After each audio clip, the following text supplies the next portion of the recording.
Hi guys, ito na naman tayo. Magluluto na naman tayo ng ating ulam.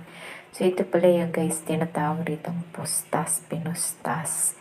Tawag sa isda na to guys, lambadang sa Tagalog. Hindi ko alam kung anong name nito.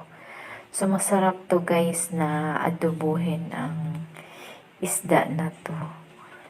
So ayan guys, nilagyan ko siya ng sibuyas, bawang, paminta, luya, sili, toyo, tsaka suka, at nilagyan ko rin siya ng konting mantika, guys.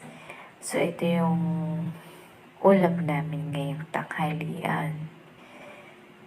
Pero hanggang mamayang gabi na namin tong ulam kasi madami naman eh. Dalawa lang kami dito sa bahay na kakain. Di naman namin yan maubos kaya hanggang mamayang gabi na ulam na